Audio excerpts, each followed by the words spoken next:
Hey, what's up YouTube? This is Cerberus here at Dark. Whichever you want to call me, I'm fine with either one.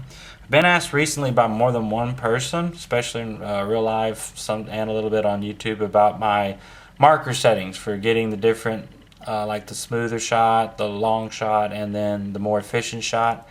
I hate giving out my settings. The reason being is because everybody's markers are different. Let me explain.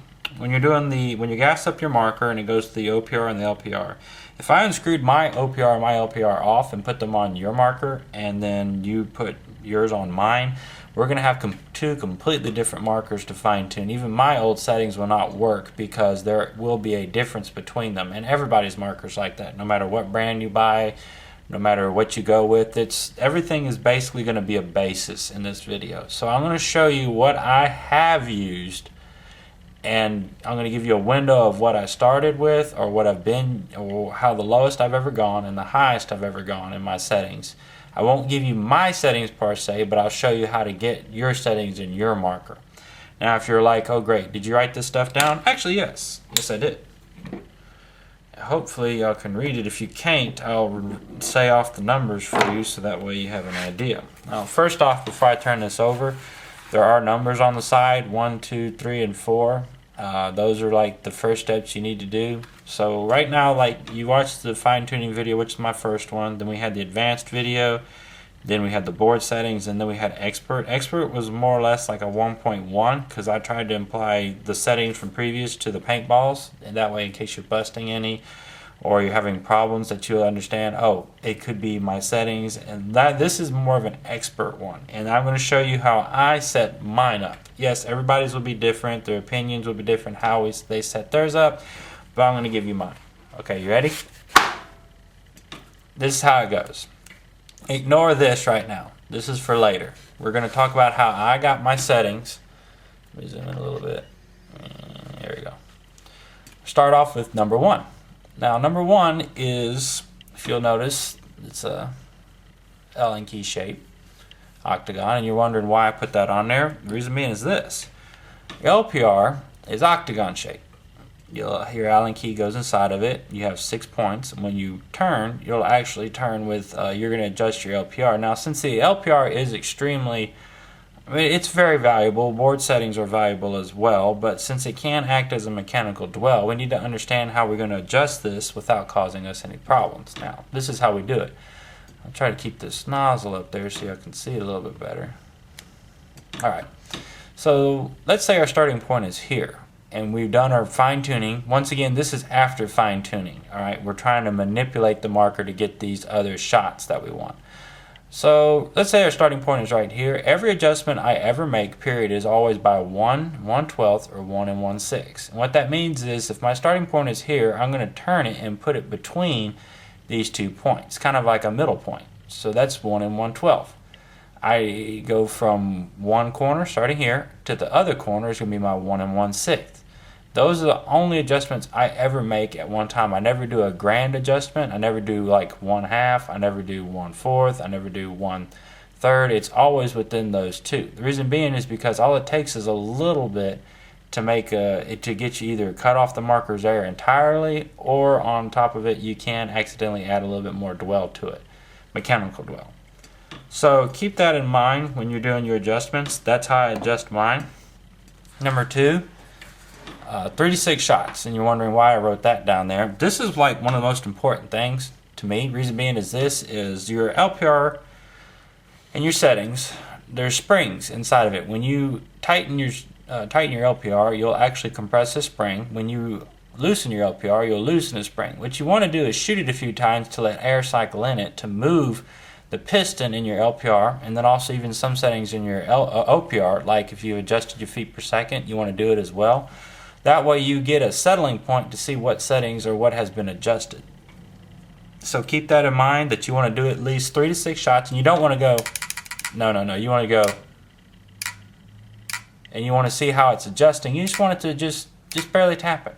Now, of course, at the end, I'll explain in a minute, but at the moment, like I said, we're just talking about adjusting the LPR and a couple of our board settings, and we're going to do 36 shots. Now, what settings you can use is right here. Cool, I actually got it right this time. You don't know how much of a problem that was try to get all this in that camera without having to rezoom it. Anyways, this is number 3, your bolt reset. Now remember, this is the cycling of how fast your bolt will reset. Go from the actual firing to reset. From start, firing, and reset. This is the bolt reset portion of it. The faster it is, the faster it's going to cycle. The higher the number is, the slower it's going to cycle. Well, actually, lower the number, faster it'll cycle. Higher number, the slower cycle. Keep that in mind. And by the way, this is in milliseconds. So if you're wondering, oh great, does this mean a great long time for it to cycle? No. These are all done in milliseconds. But it does affect your marker greatly. So keep that in mind.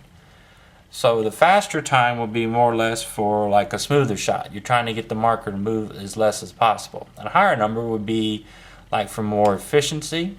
It can also be, higher number can be used for long ball if you want to combine that. It will kind of coincide a little bit with your dwell. Just keep in mind with that, because if your dwell is pretty high, you don't want your bolt reset to be lower than your dwell. You'll end up with a really big problem. This is your dwell. Over here, I've had mine between 9 and 11. I've done 8 and 12. Like, just if you're not holding a lane and you're just shooting just a little bit and you're playing rec days, I've seen people go to 8 for more efficiency. It's a little bit too low for me. I normally do between 9 and 11. I've done 9 and added a mechanical dwell using the LPR. So keep that in mind, that there's certain combinations that allow you to get that low, but this is the basis. Your default being 10. And your bolt reset's default being 20, if I remember correctly, because you use the fine tuning and then it goes down to 15. Yeah, it's going to be 20. Your dwells is 10. So I've had it at 11 and I've had it at 9 and I've even used it at 10. Remember, the lower the number, the less air you use. The higher the number, the more air you're going to put on the ball. Now, if you're talking about smooth setting, I'll explain something about smoothness in a minute. For our smooth setting, I'll explain why. Just give me just a minute. OPR. Your OPR is, no, actually LPR stinks. Sorry. LPR, I've had mine at 2.5 and 3.5. 2, 3.5. Now, 2.5, remember, the more it's unscrewed out, the more air you're putting on the ram, which is converting into more kinetic energy to your ram, which will then make for a higher dwell. Mechanical dwell. So keep that in mind. The lower the number, the less air the ram is getting, the less solenoid is getting charged. This can also make it to where you'll not be able to shoot really fast, because what ends up happening is every time you try to ramp, it will actually not have enough time to recharge the solenoid fast enough, and what ends up happening is the next few balls just roll out, or they go So keep that in mind, that the more you tighten it, the less air the solenoid is getting. Now that's going to coincide to smoothness and efficiency, so keep that in mind. Make sure to be careful with that setting, because you can screw it in too far and then cut off your marker entirely.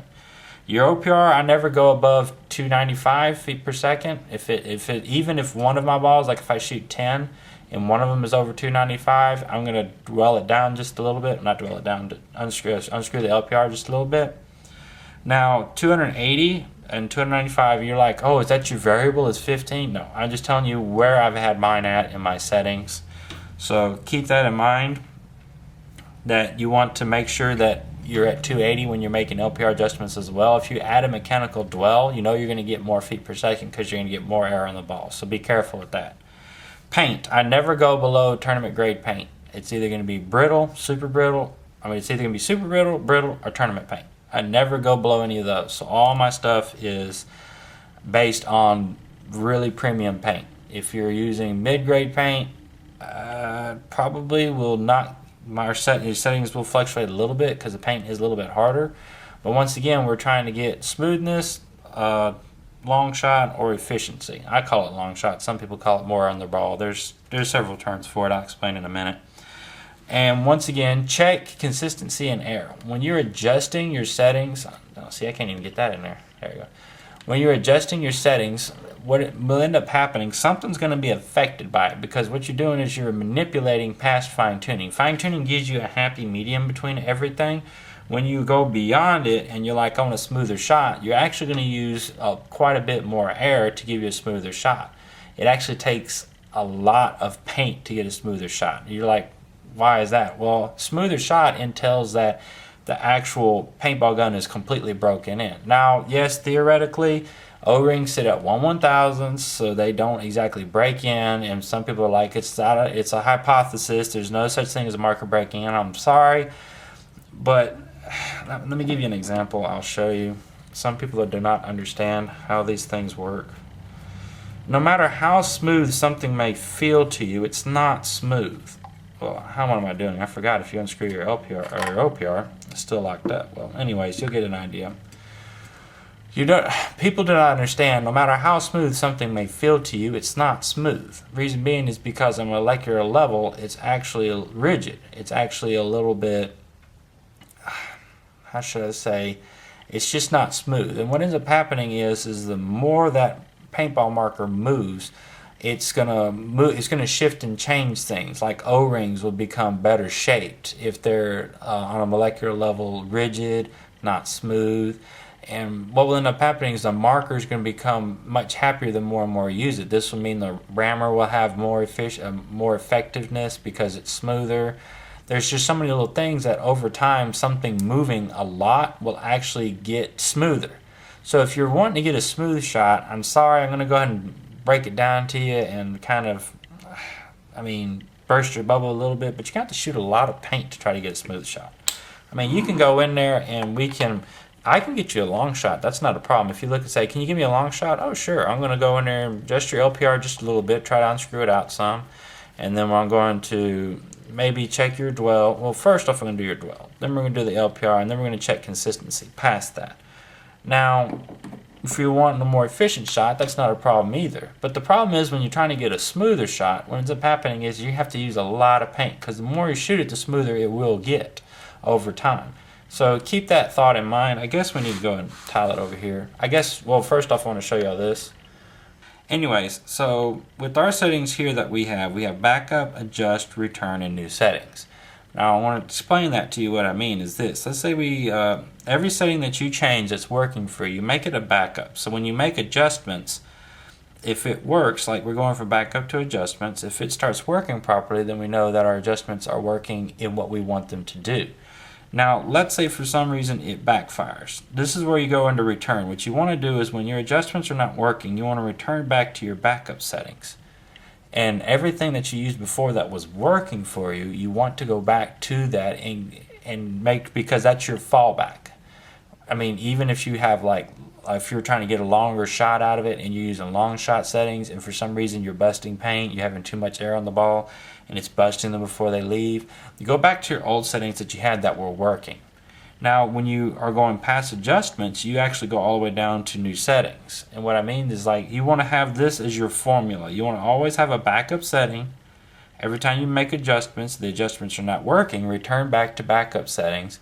And every time you make an adjustment and they're working, that's now your new settings. And you can even make your old one that you were using, like your new settings, if past this one, make it a backup. Now, I do recommend, again, that you keep a record of every setting that you change, every little thing that you do, just in case you forget. Because you definitely don't want to be on the field and be like, oh, great, what in the world did I change? And what in the world is going on?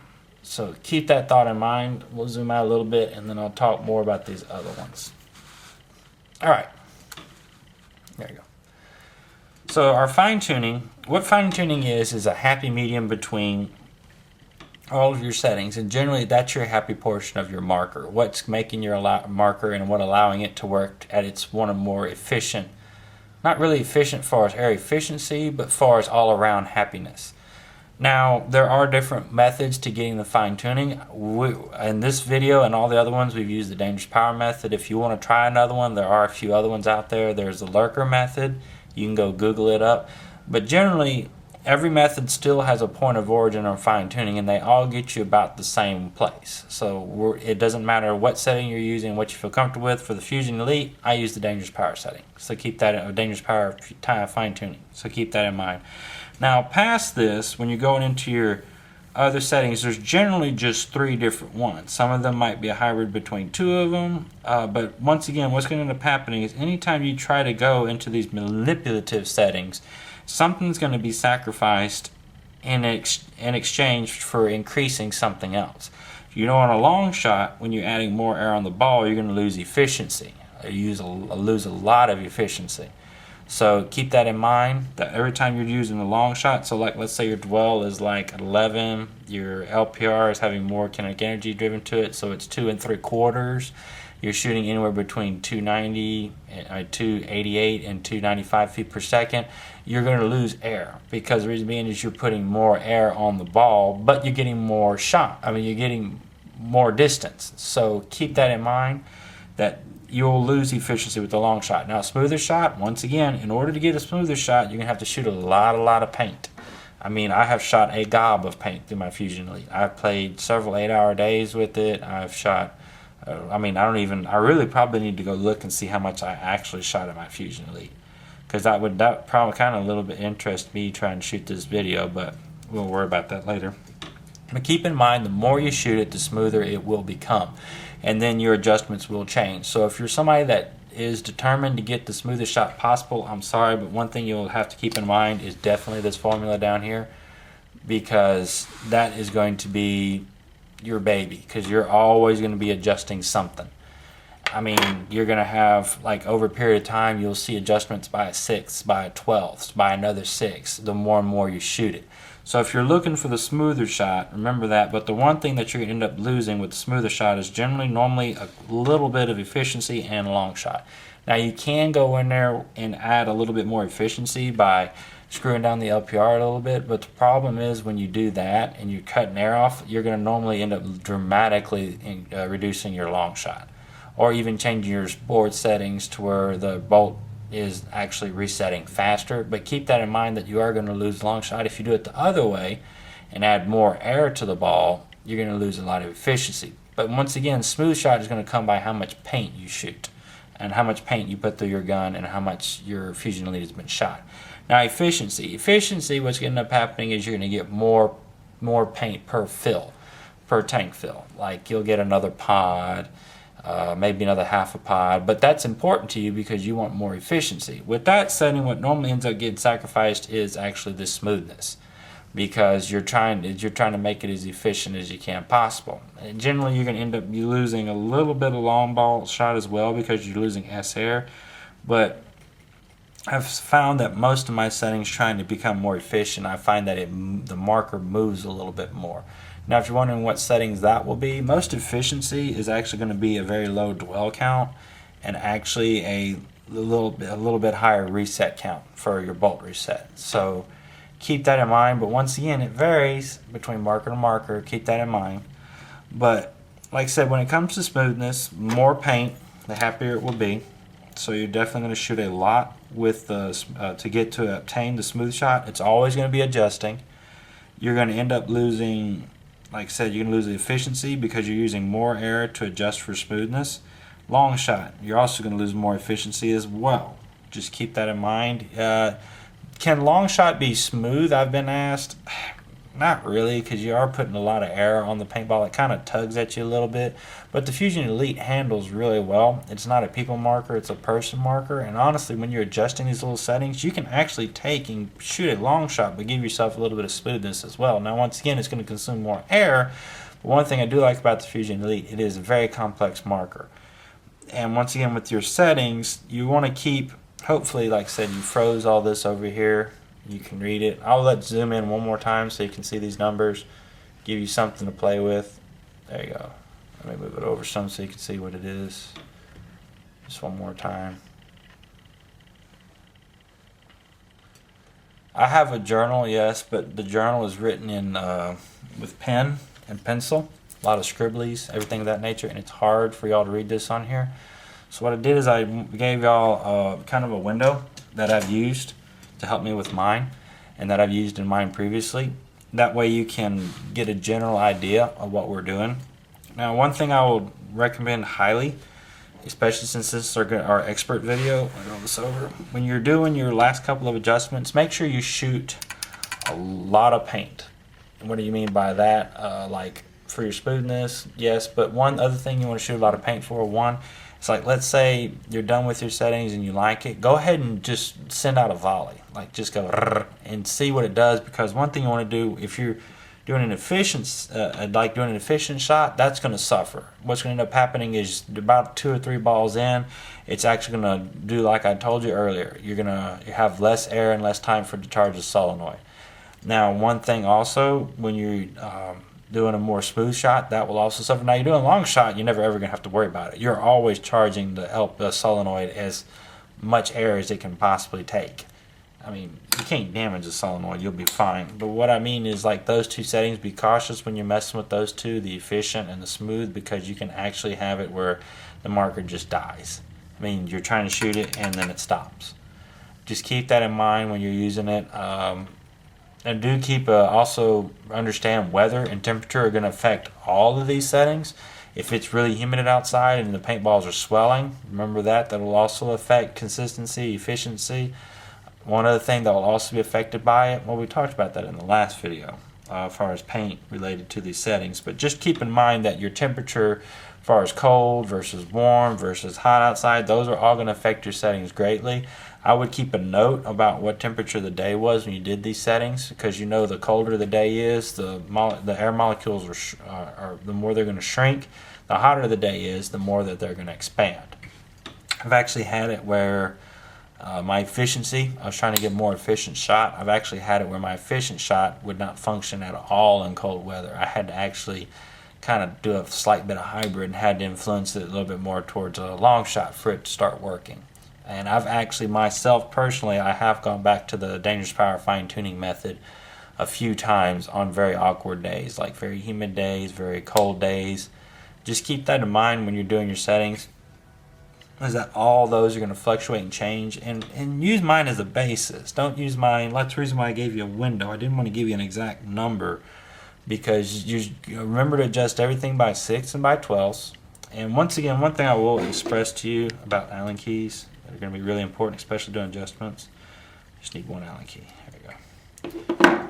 If you're doing an adjustment and you have to take your whole hand and turn it, it's not a good thing. If you can't take it and do like this and just have like 1 or 2 fingers, generally I would normally do like this. If you cannot adjust with just a few little taps or fingers, then you're screwing it a little bit too tight. You got to remember, you can damage your OPR and your LPR if you screw them in too tight, or you try to screw them out too much. So keep that thought in mind as well. And remember, if you're busting paint, go back through my last video and go through this video. My last video kind of helps more with the paint when you're trying to combine these settings to it. This video is more or less for the settings, trying to get you to understand what will be affected and what won't. Now, once again, to each his own. Each setting is gonna, how you set your marker is gonna be different. Like, you just expect that there will be things that will be decreased and things that will be increased. Now, does it help with consistency on your different settings? It depends. It depends more or less as far as the paint quality. It depends more or less on how you have your settings done. Now, I got one more video that's kind of helped somebody else's question that they had, and then hopefully it'll kind of explain a little bit more about when you get a general idea, because when you're trying to get consistency in paintball, which actually some people refer to the term as accuracy, a lot of it is going to be done with your paint. Once again, that was what the last video was for. Anyways, so that kind of concludes this video right now at the moment. If y'all have any questions, again, just hit me up and let me know. I'll see what I can do to help y'all. I'll try my best. But this is Dark. Adios.